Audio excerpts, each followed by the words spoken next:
So, okay, we are going to be on the preview here. I should probably go to the front of my notes here for the start, but no, maybe I shouldn't.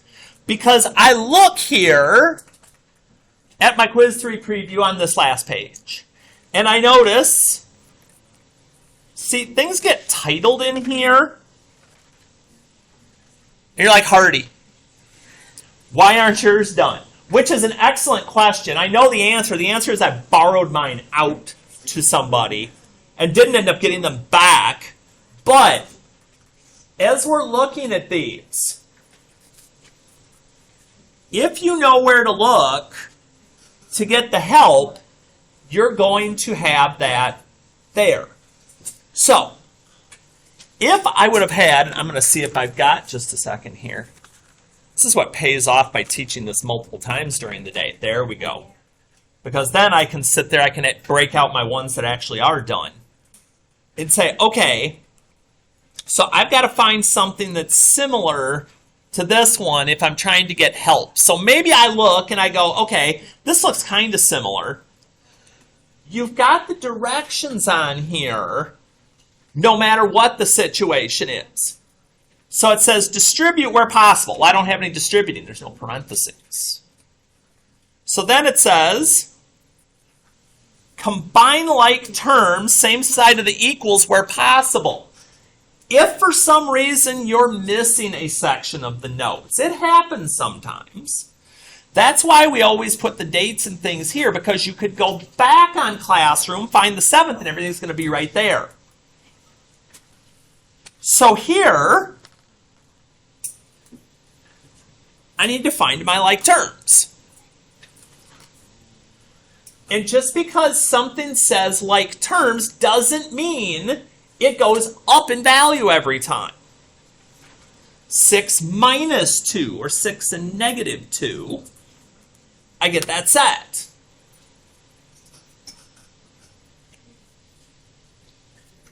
If you're not sure sometime on something, that's not even a big deal. You get out of there. Ooh, that's bright, isn't it? Negative 5 plus... why did it do that? Negative 5 plus 4. So I put together the things that are alike. I combine my like terms. And all of a sudden, I'm just down to now where I'm solving the two-step equation. I do want to stress one thing, though, because some of the homework checks that I've looked through in the past, bless you, as you're going through, especially if you struggle with opposites and things, try to do it in the organization way that I am here instead of doing work off to the side, because sometimes then it doesn't seem like it goes together. So like here, okay, I want to do the opposite of the minus 1. I want a plus 1. I don't want to put it up here. Okay? I want to keep a flow to things going.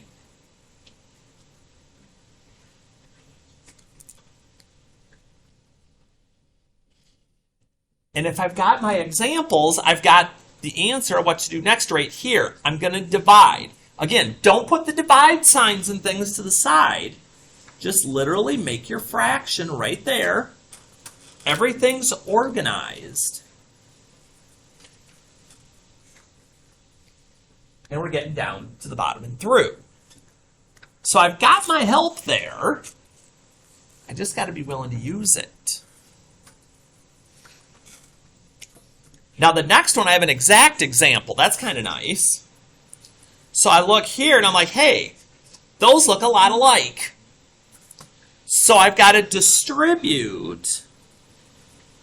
I've got to multiply through first. The signs matter. What's negative times negative going to get me? Positive. Okay, so my only job first is to do my distributing and get that set. But once I do,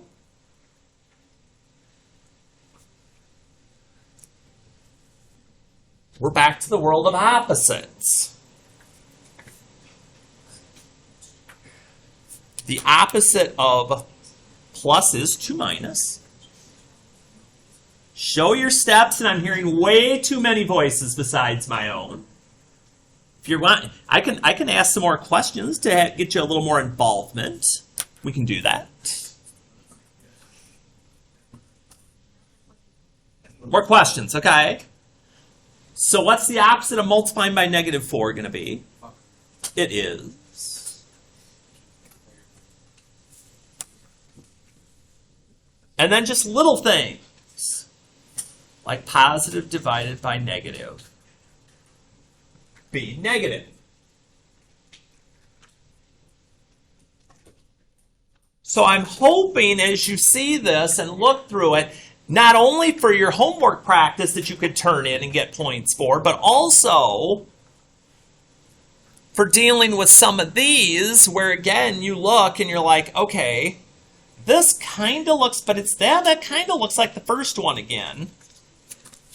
These are kind of similar, so let's just use this. So, question. When I'm distributing, because we always do the parentheses first, am I also going to distribute the 3 out here to the 8? No.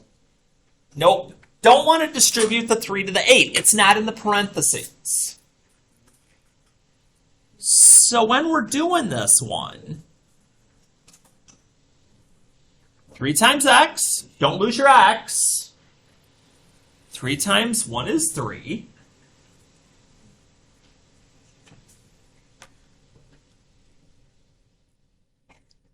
But before I get going with too many other things, I do have one thing that's a little different on this one. This time I have like terms over here. They're on the same side. So 3 plus 8 is 11.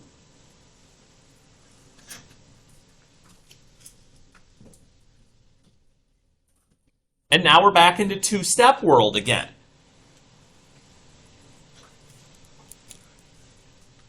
So if you get a little bit of practice with things, doing your opposites, and kind of playing with those,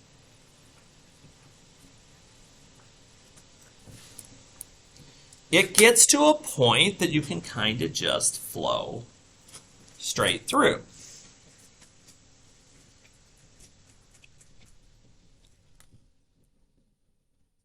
So nothing really different than the two-steppers, except I got that one little step in the front that I got to deal with when it comes to my combining alike terms. Now, I'll admit, you're like, oh, Hardy, I'm just going to skip this next section. No, don't do it. Don't do it.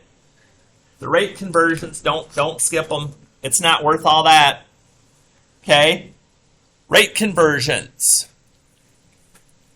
So my first thing to look at is, what am I trying to get to at the end? So I see dollars, need to go to cents, and I need feet to go to inches. So I have 2 conversions, and I have 2 blanks here, so that kind of tells me that. So, first job, dollars to cents. How many cents are there in a dollar? 100. If I want cents to show up here, I put that in the top, and I put the $1 here. And if I wasn't sure, I have the list, I'm going to have it tomorrow too, that I can use here, because my job here is I want the dollar signs to cancel. I want cents left. And then I do the same thing with feet and inches. How many inches are in a foot? I just find the one with inches and feet over here. And again, I'm going to put the inches where it puts the inches in the bottom.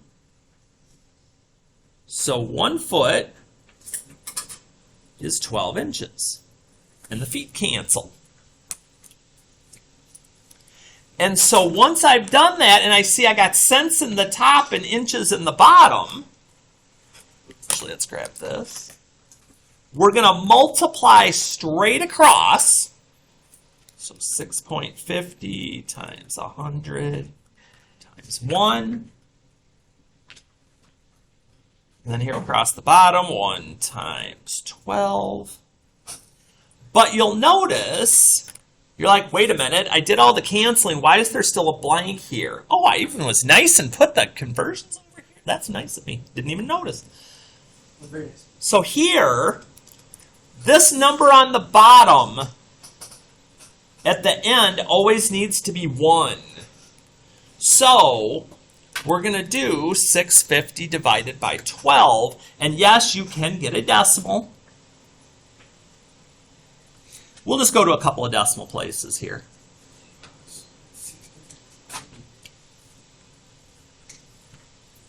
Make sure your labels are there because I need to make sure that you canceled the right stuff and did the right things to make sure that you're good and ready to go. But that's what we're trying to get to. So, here's what I want you to do for a second here. I'm not going to leave you hanging.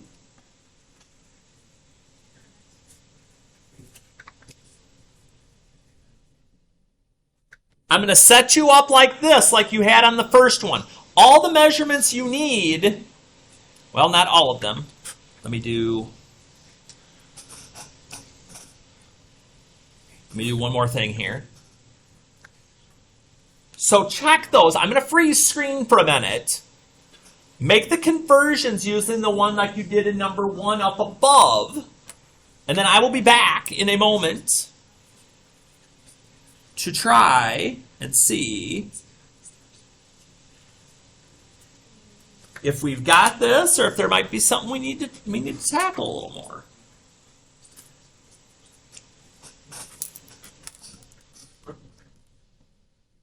For those of you watching later online, freeze me for a minute so I don't just write everything down for you because that's not being helpful.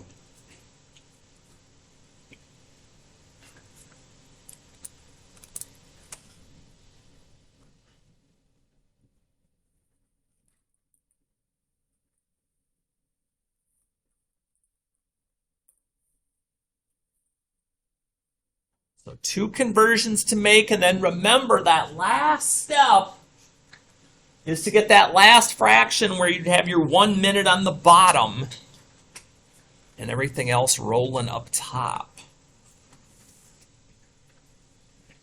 I'm going to unfreeze this up here. So again, I want to cancel miles. So I put the miles at the bottom, the feet at the top where they're supposed to be. With the minutes and hours, I want the hours to cancel. There they go. We get the minutes to the bottom and multiply straight across. That's why the numbers are getting so big. And then just divide through. If you just divide the fraction that's left, you're going to get the 1 in the bottom that you want. And that's what we're going to end up needing.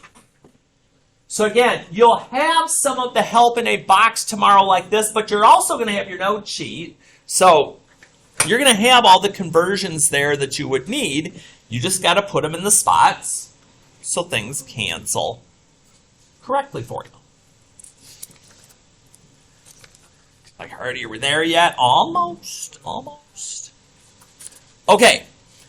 Application problems. You're like, Hardy, where are these at? Well, it looks like we got angle things that look fairly alike here. So let's try and run with this. So this is over on the top of page 5 with the notes, so our last page, up where the rate conversions were. So let's see. Let's break this up. Find x and the missing angle. Okay. What's that little square in the corner mean again? How many degrees is that? 90. 90. So that's 90 degrees. So my equation is going to equal 90.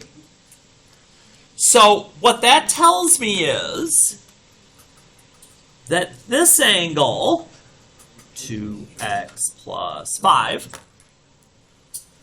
And this angle, 3x. If I add them up, I get 90. Okay? And just on a side note, I am going to have to go find some more colored pencils and or markers because somehow over the weekend, my entire marker bin got stolen off my back table. So if you go into any classrooms and you see that bin and it looks like those skinny markers of mine, somebody tell me. I'll come down there and find somebody. So, okay. Once I get to here, like terms,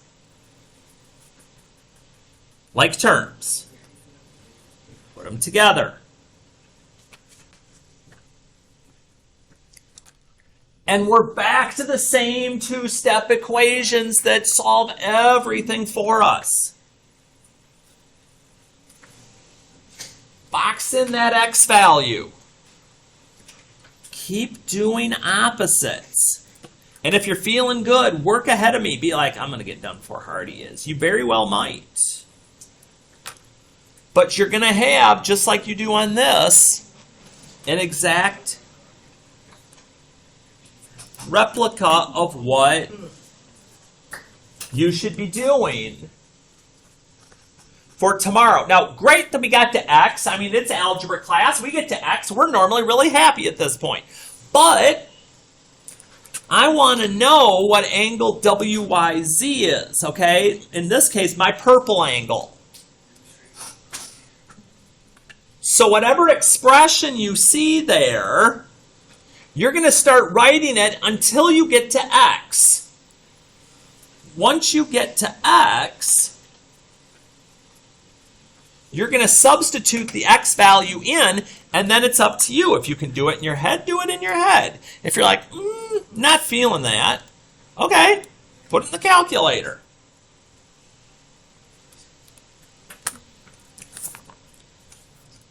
And get that set. Oops, and I'm going to move up a little here. I'm getting it awfully low. And so I get to the next one, and I'm like, okay. So I flip through my packet. I'm like, okay, I got to find something with segments. I go back to the last page before this. I'm like, okay.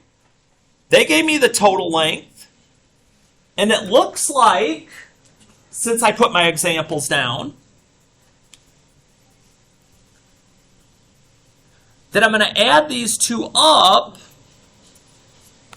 and set it equal to the whole thing. So you're like, wait, so for my equation then, do I just write all this stuff down? I could do that as a start. Or, if I wanted to, I could be like, wait a minute. Those are like terms. 1x and 2x. So that'd be 3x. And positive 6 minus 4 is 2. And I could combine my like terms before I started. There's not a right way. I've got to start there. You could even write what's up here and be fine. And guess what? We're back at a two-stepper again. It's like two-step equations. They just don't want to go away. So I do my opposites.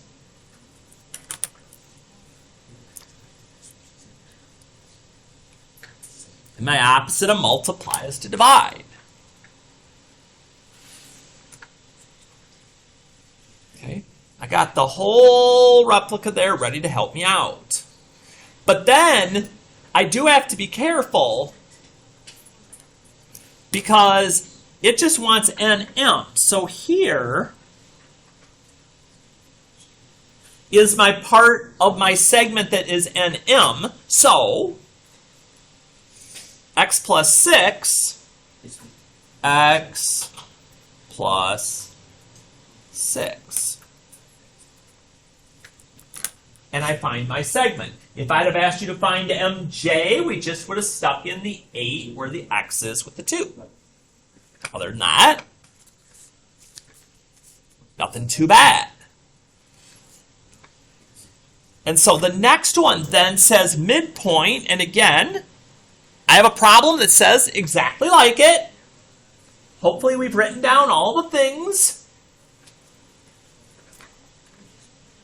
Midpoint splits it into 2 equal parts.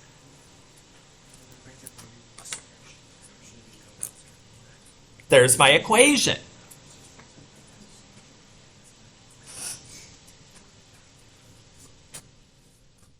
And I don't even have to combine like terms or do anything fancy like that. All I've got to do is get this alone. So what are my 2 steps going to be to get X solved for this time? How do I undo the minus 5?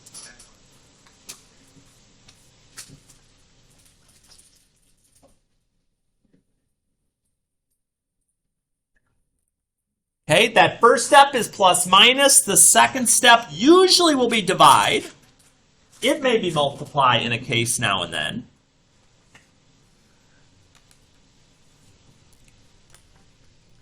And again, make sure to look carefully to see what segment you're finding, even though there might be a trick to this one, but I'm not going to mention it yet.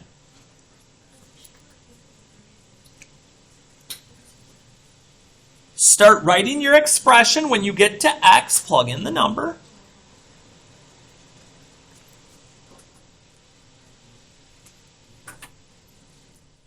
Seven times 4 is 28. Minus 5 is 23. Which it should have been, because if this is the midpoint, those 2 sides are equal anyway. So I guess you could kind of shortcut it if you wanted to and get that value down.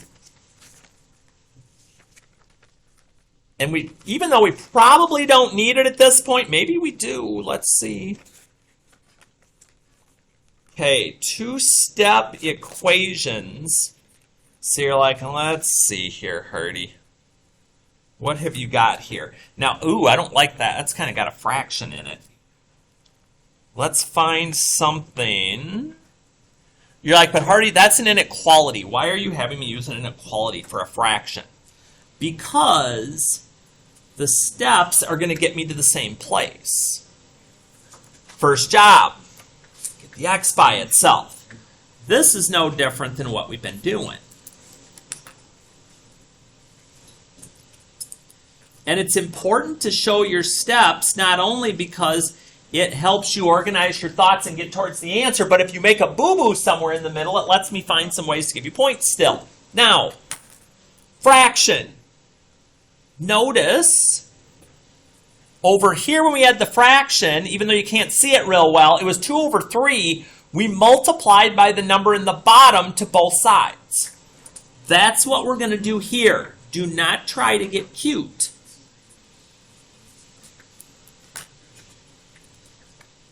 On the left side, the 5s just cancel. Over here, 30 times 5 is 150. And now it's just a regular equation. We're going to divide by 4. I don't think that's going to go in nice. Let's see. Okay, we can go to a decimal. That's not a big deal here. If you wanted to leave it as a big fraction, you could. I'm not going to complain. And get that done. So let's see here. Keep looking at my examples. Inequality example, 1.4, okay. You're like, Hardy, this is getting stale at this point because we keep doing the same 2 steps over and over. So I agree with that to a point.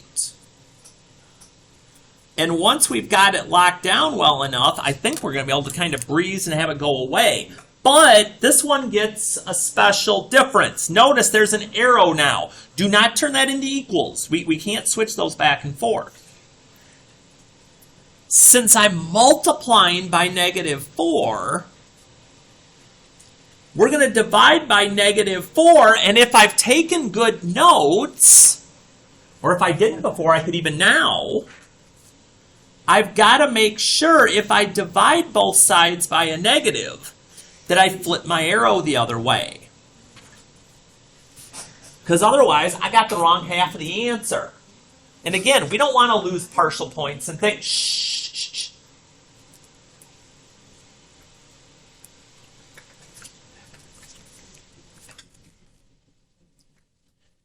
And finally, to wrap up,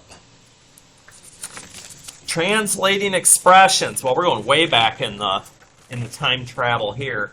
Let's see. 1.2. Oh, Hardy, you don't have your notes ready? Okay, let's see if I can find some stuff here. So 10 times the difference, okay? Difference, even if you haven't written anything. Difference is subtract the difference of x and 3, which means I need to do x minus 3, but I have to do the parentheses with it. You're like, well, why can't I just write 10x minus 3? Isn't that the same thing? It's not. Because in this way, I'm going to do subtract before I multiply. But that's it. You don't have to solve anything. We're just writing that out. And then, hey, that question looks kind of familiar. I'm looking and I'm like, wait a minute. That don't look like 1.2, Hardy. That looks like 1.4, but let's chat. Oops, and not have that on my sheet. The Smiths pay 75 cents for each. Sometimes that word will be per, not like the cats, but like in quantity, apple at the orchard. So that's saying 75 cents when you see one of those words, per, each, individual. It means I'm paying 75 cents every time. I need a variable. I mean, you could call that paid for apple if you wanted to. But if it just says something like plus a $10 fee for picking their own, there's nothing there that says per or for. It's not I'm going to get charged $10 for every apple. I get 10 to go into the orchard, then I get charged from that. And that is actually it. So, I'll say it again. If there was a section in here that you weren't sure about, okay? So let's say it's been a little while with 1, 2, and 1, 4. You're like, okay, I had some of my notes, but I don't have the notes for 1, 2, like Hardy. See, Hardy didn't have his 1, 2 notes. Not necessarily a good thing. So just a reminder. When you're over in classroom, I have it in another place, but I just want to kind of show you and remind you. If you're like, I don't remember it all when he did 1, 2, so I'm going to start looking around a little bit. So I'm looking in here. Well, that's 1, 4. Okay, that's too late. Let me go back a little further. Hardy, we did this the first week of school? We did. I can come back here to 1, 2, click on the link, and watch Hardy put them on and put them in my notes again. I also remember, and this is true all the time, if you miss, if you're absent, if you're physically but not mentally present, if you're just talking the entire time, whatever it is, you need help sleeping at night. You're like, if I listen to Hardy anymore, I'm going to pass out. Okay. So you can always go back and look at some of those things and kind of see where they're at. But I also remember putting a key on here of the notes that we had done. Oh, there it goes. So far. So if you had missed some, like Hardy did in section 1, 2, I could still go back and just take it right off the classroom. You've got tools. Lots of them. Use yours, okay? And you can make this work, especially now into the next section. You can. So, with that,